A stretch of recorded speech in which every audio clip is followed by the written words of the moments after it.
Hello and welcome to the ArtistWorks Instructor Spotlight Series. This week we're featuring Craig Chee and Sarah Maisel. Craig and Sarah have been teaching at ArtistWorks ukulele since March of 2016, and they've got a fantastic online school for players of all levels. It's a really supportive and fun community. If you'd like to check it out, just follow the links in the description below. So this Spotlight series, we're picking a topic, and each day this week we posted a mini lesson on our YouTube channel. You can check all those out. The topic for this week is diving into chord melody, and we're joined live with Craig and Sarah to dive even deeper. So welcome. Aloha. Hey there. Thank Hello. you. Woohoo! No, we are incredibly excited. Thank you so much, Marcus. It's always wonderful to get to see you and to get to work with you. So thank you. Woo! All right. All right. You ready to take it away? I think so. I think we'll start with Craig, actually. He's got some really great stuff to kind of get you up to speed, but also don't forget, there is a PDF that goes with this lesson. I believe they're going to post it in the comments. So click on that link, go grab the PDF. We do show it on screen, but it's probably going to be clearer if you have your own version of it. ArtistWorks students, it is in the additional study materials already there, but you can also click on the link to fast track to get to it. But additional study materials is also where you can find it too. All right, I'm only going to steal a little bit of time before You can take as much time as you need, Craig. goes into her big lesson today. But aloha, everyone. There is a shape that Sarah will be going over, which is that F chord all the way up here. And I wanted to remind people when we get to these kind of bar chords to not hurt yourself. Bar chords are one of the things that almost made me not want to continue my ukulele journey when I first started. So it's important to make sure we take care of our bodies, make sure we're not hurting ourselves when we're playing, and find ways to manipulate our fingers in a way that, again, leads us to that success. So one of the big things I want you to focus on is if we're taking a full bar like this, instead of pinching right behind that bar, again, I can feel that pinch happen right in this muscle, and it's not comfortable at all. So what we're going to do instead is just focus on playing the A string on that 5th fret. Now, when I say touching the string with your index, if you're to pluck it, it shouldn't really ring out. I'm just touching my index on that string. I'm going to apply maybe 10, 15, 20, 25, 30% pressure until I get that note to ring. And it's a good reminder to start from less pressure to just what we need compared to starting with 100% pressure. And usually that means we're holding things way too tight. Now, once we get that to ring with as little pressure as possible, we are then going to take our index and touch 2 strings, but still only play the A string. Then 3 strings, but again, only plucking the A string. And then 4 strings, but only plucking the A string. The reason is we were going to start building and tricking our fingers into focusing on that A string as we go across all 4 strings, so that we focus on the leverage needed to get that whole bar to sound. Now, the reason why it typically sounds like this is as we apply pressure, our fingers naturally want to curl. And so what happens is it starts to pick up this part of your finger there. And as you squeeze harder and harder, you're actually squeezing on the tip. So it's really nice and easy here. But as you get to the E and the A, that's when that happens. So by tricking our finger to only worry about the A string, we're applying that leverage a little differently. And not only that, instead of pinching behind, I am using my thumb and pointing up about a couple frets, and you're going to find that leverage change into rolling some of that pressure instead of, again, pinching. And the best thing about this is I don't even need my thumb to actually play that bar chord. I can take my thumb and wave it at you and get a beautiful chord without my thumb. And the reason for that is I am actually pulling into my body with this finger. And with my right arm, I'm pulling this way into my body. So I have this nice seesaw effect that's happening. But because of that, I can use my thumb just as a little bonus. But 80% of that pressure is pulling into my body. So this can be applied to all sorts of chords as we move through our ukulele journey, or a lot of it can actually be leveraged this way without even needing your thumb.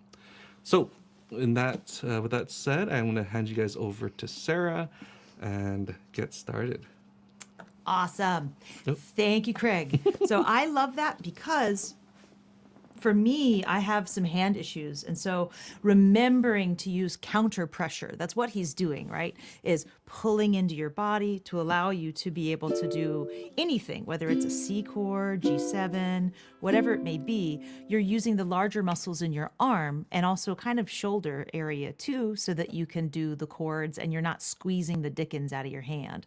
For us, that's what works best. And it's just more ergonomical, and it allows me to be able to play a 3-hour gig if I need to. So again, great things to review. Also, just a reminder, I highly recommend, there's a link in the comments for our PDF. Please click on that, grab your, it's free. It's a PDF, it's there, I made it just special for this. So I'm diving into chord melody. What is chord melody? Well, I mean, I feel like a lot of it's in the name itself. You're going to be playing the chords of the song and the melody of the song at the same time, okay? Now, at first, this might seem daunting or like you're like, oh, I don't think I could do it, but you'll be surprised at how easy it can be. The big things to keep in mind and remember are the melody is always king. If your melody note happens to be up here on the 7th fret, and there is a C chord present in the song where that melody note is, you just need to make sure you're playing a C chord and adding that note. Maybe that note is in a different inversion or a different chord position on your instrument, or in this case, a really easy way of doing it is knowing what notes are in your C chord. My C chord contains a C, an E, and a G.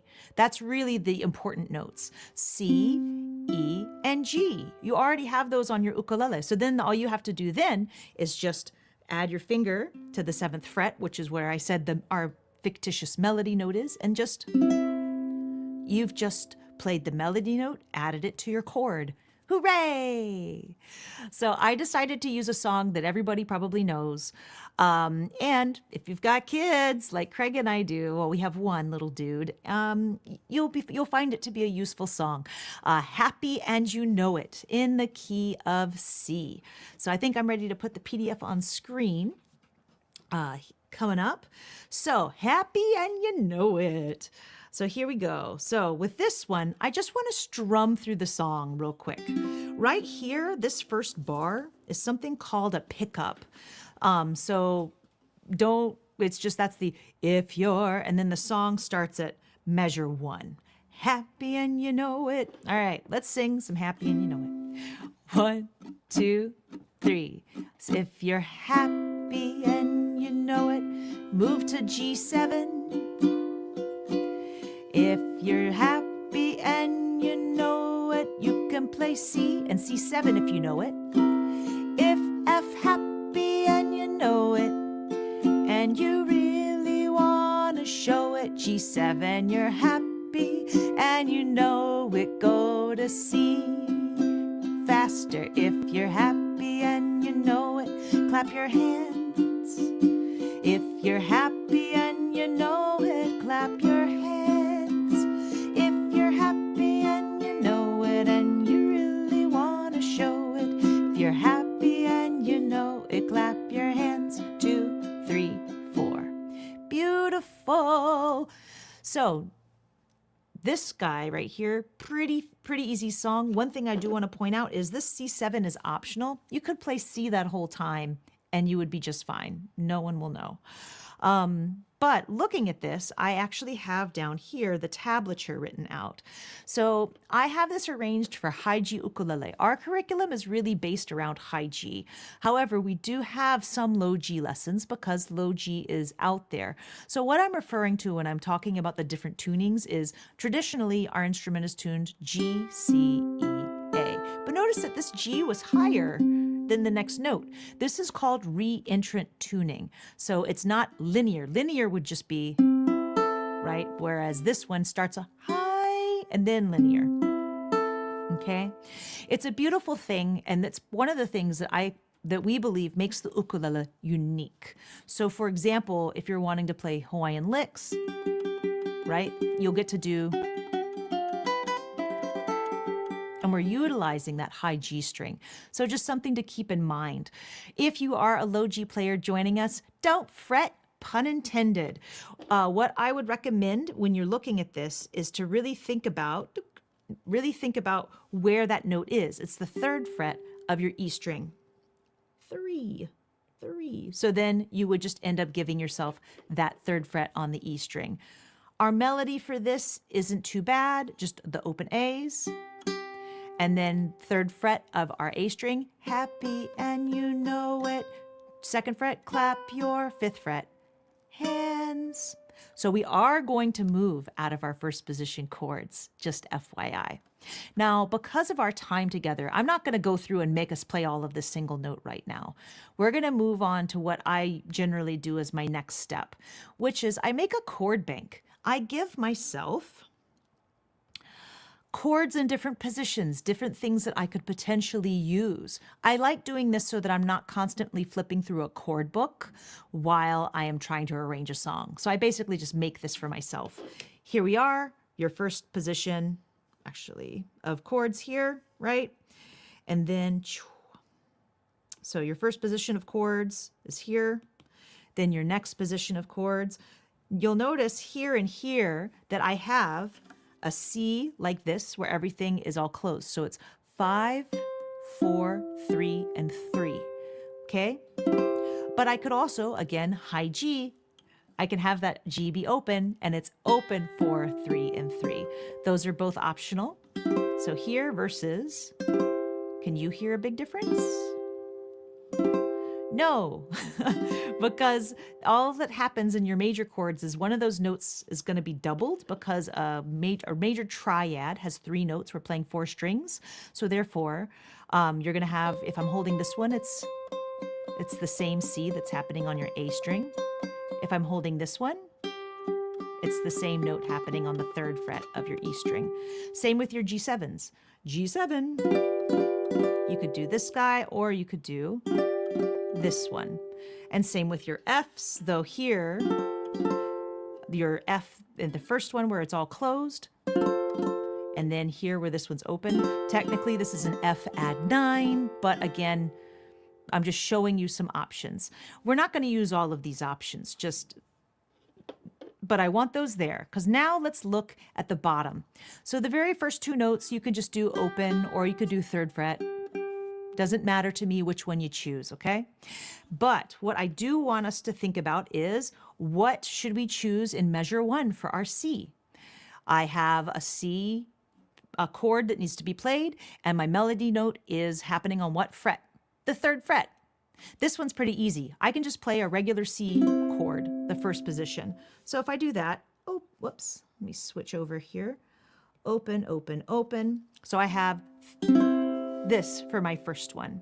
Now I have a lot of 8th notes. A lot of times what I tend to do, and it's a C chord through all of that whole sequence, is I'll do a strum, pick, strum, pick, strum, pick. Try that with me. And it doesn't matter, you can use your thumb the way I'm doing it, or you can strum, pick, strum, pick, strum, pick. Doesn't matter to me. The main thing is focusing on your notes. So I have happy and you know it. Yay! So again, open G string if you're, and then strum, pick, strum, pick, strum, pick. My melody note is going to be the 2nd fret of the A string. I'm just going to pick the single note. Clap your, Now we have moved on. G7 is our next chord, and we need to be, our melody note is up here on the 5th fret. Which G7 should I use for that? Well, technically I have two options, right? I could use either one, okay? So for this, for the ease of doing things, and also if you were watching those cool little mini lessons that we did all week, this was in your little mini lesson so that you could prep and practice, is I'm going to play the open G version of it. That's going to be open 5, 3, and 5, right? So I will hold that inversion of it.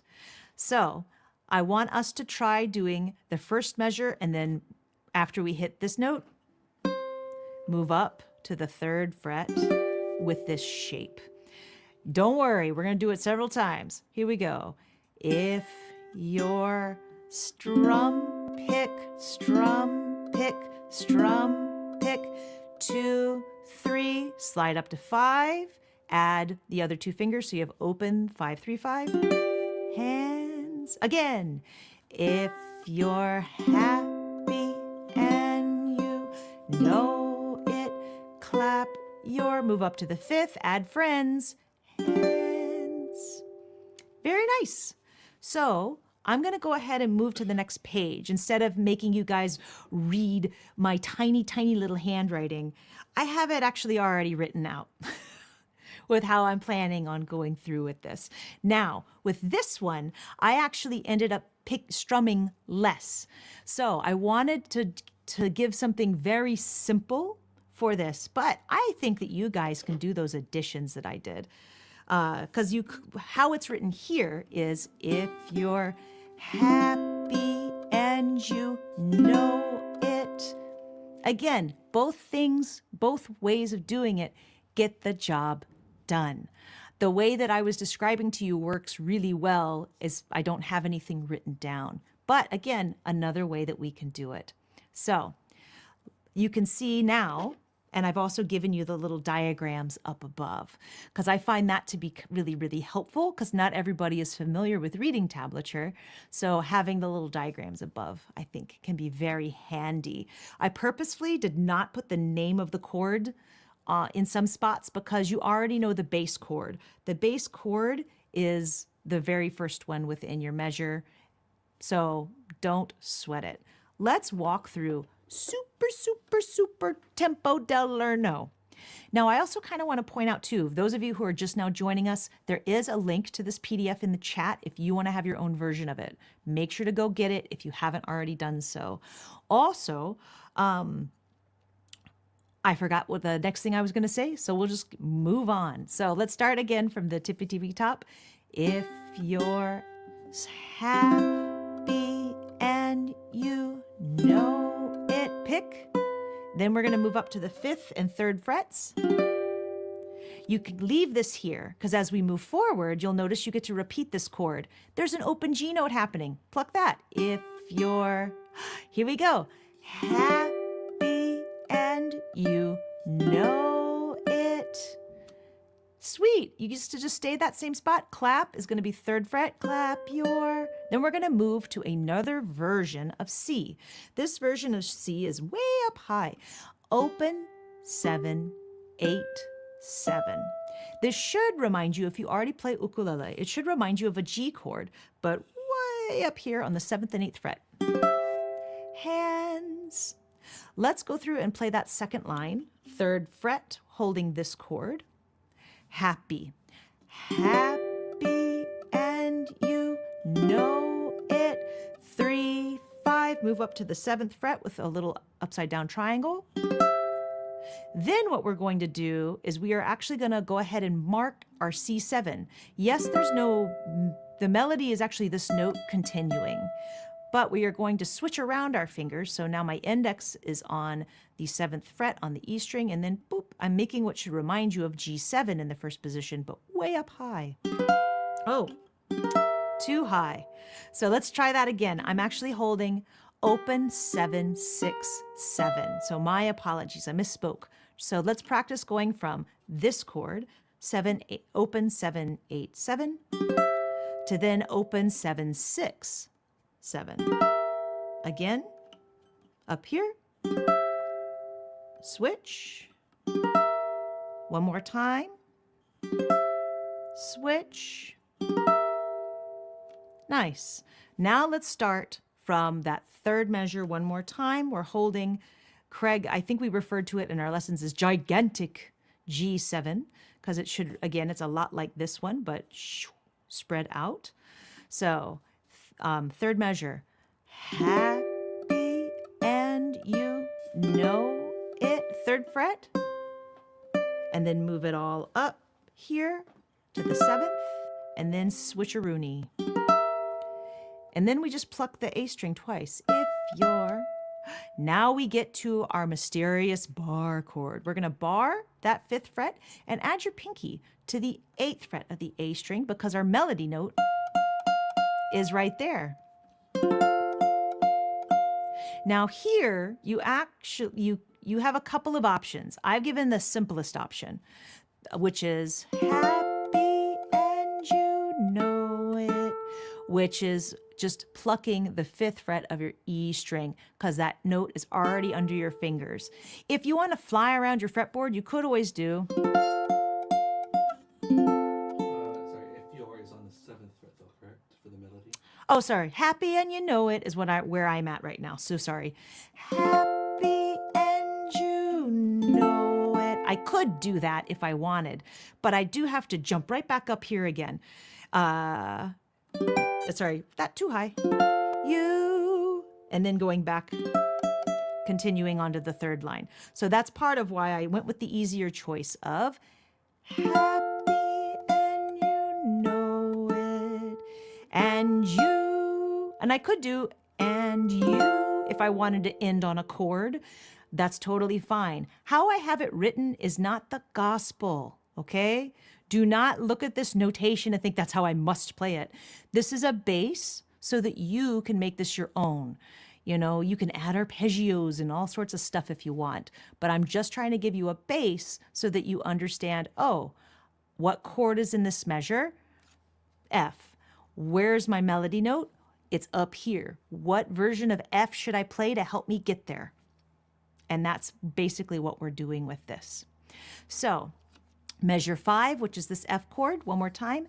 Happy and you know it, and you. Now we're gonna use that different inversion of C that we did that should remind you of a classic G chord. Open, 7, 8, 7. Really want to. And then we can just move everything down to the 3rd fret and strum. Show it. If you're, and I recommend stretching that pinky all the way up to the 7th fret when you're doing your index here, because you're going to end up having to go to that big G7 next. But before we get there, let's go through measure 6 one more time. Measure 6, I'm up here on the 7th and 8th fret.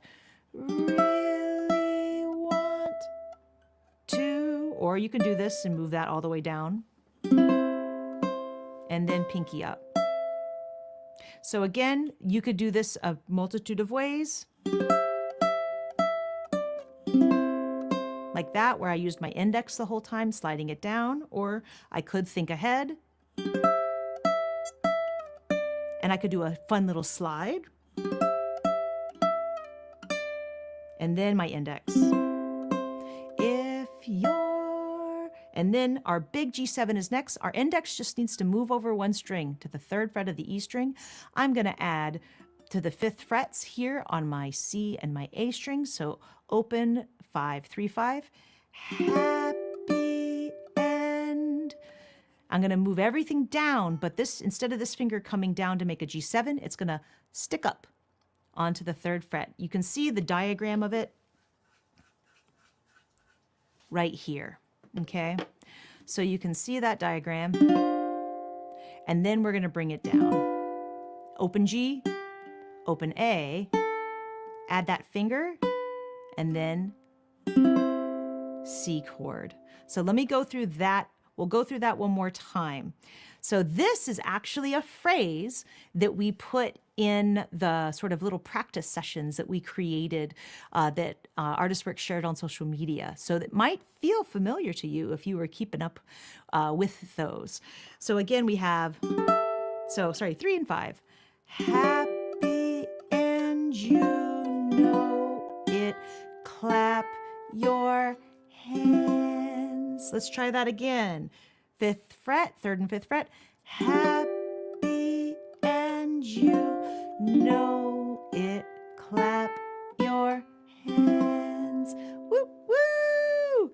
We made it through. I'm so excited.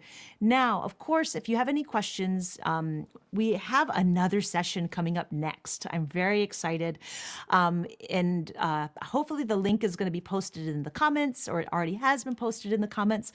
But we are happy to take questions and things and also dive more into this song. Let's go through. Oh, and the other thing too is this PDF, just FYI, has a bunch of other stuff that we're going to talk about in our next live stream as well as a Q&A. But that's my free gift to you folks. Please enjoy all the extra materials that we have, even though we're not covering all of it in this particular live stream. Let's do a quick thing. I'm going to play through it at a nice tempo del lerno. Come in when you can. And I always joke with our students, when in doubt, play C. So here we go. Let's go through, and actually, can we just do a close-up on my hand for this? That way you get that. So here we go. I'm just using my thumb, but you can use any fingers. I'm keeping it very simple. If you're happy and you know it, clap your hands. 2, 3. Open G. If you're happy and you know it, clap your hands. And then the C7. If you're happy and you know it, and you really want to show it. If you're happy and you know it, clap your hands. Yay! I added in an extra strum from during that G7 part, just because I liked how it sounded. But it's a great way of being able to take, you thought, oh, happy and you know what, that's so simple. But we got to move up into like third inversions up here for some of this. So have fun with it. If you got kids, have fun playing this song. It's a blast. And yeah, just let me know if you have any questions, or folks, if there's anybody in the chat that just let me know, y'all. It's been a lot of fun going through. C7 start on fret 6. Yes, technically it starts on fret 6. Open 7, 6, 7. Open 7, 6, 7. Technically, yes. That's a closed, this is an open C7. There is another inversion of it that I do have listed like this, where you actually have it starting on 5. So it's 5, 7, 6, 7. But again, with high G, the beautiful thing is that there's not a huge difference between these two chords. And you can get away with that because the harmony is tighter with your high G ukulele. Don't worry, if you only have low G, I'm not saying you must change it. It just means you might need to get another ukulele so you can have 2 and 1 each. Measure 4, it has a 7. In measure 4, so the very first C is on the 7. And then you'll notice that it switches to the 6. Oh, I see what you're saying in the diagram itself. Good catch. So, yes, here, let me fix it. La, la, la. Number 6. Yay, there's always at least one on my handouts. Woo, good job. I would call you eagle-eyed Chee. That's what I call our son when he spots things. So yes, that should be a 6th fret. Good job. So correct your PDFs. Excellent. Thank you. I love it when students find those magical things. It's a very good thing, actually. Any other questions or concerns? Because the tablature was correct, but the actual diagram itself, yes, it should be 6, not 7. Excellent. One thing I really like about, oh, sorry, go ahead. Oh, sorry, go ahead. Yeah. Well, I was just say one thing I really like about this lesson is, and something to keep in mind if you're one of our ArtistWorks students, is if you're enjoying, for example, that part, you may want to take a look. It's in the advanced lessons, but advanced section, chord melody scales. That's where I actually walk through being able to walk through chords, like all the way up and down the neck, and showcasing that. And this song pulls a little piece of that with using G7s and moving them up the neck so that it's a melodic sound. Very nice. Thanks so much for doing this, Sarah. This was great. And thank you, Craig, as well. Awesome stuff. Thanks everyone that tuned in here. So yeah, like we just mentioned, there's a continuation for this in a few minutes. I posted a link in the comments there. So a second YouTube Q&A session on this very thing. So any questions you have, they'd be happy to take them and go deeper, even deeper on this topic, which is great. Yeah, we're gonna have fun we'll talk about chord melody, but we'll also talk about chord substitutions, which is something that I am very passionate about. Excellent. Cool. And anyone that's not enrolled in the school, or you're just finding out about this today, there's some links in the description there. So please come check it out. There's free sample lessons, a great community of ukulele players from all over the world. So come join a very supportive community. We'd love to see you there. Awesome. Thank you guys so much for joining us today. It's been a blast. Thank you guys. We'll see you for part 2 in about 10 minutes. 10 minutes. All right. Aloha, everyone. Aloha.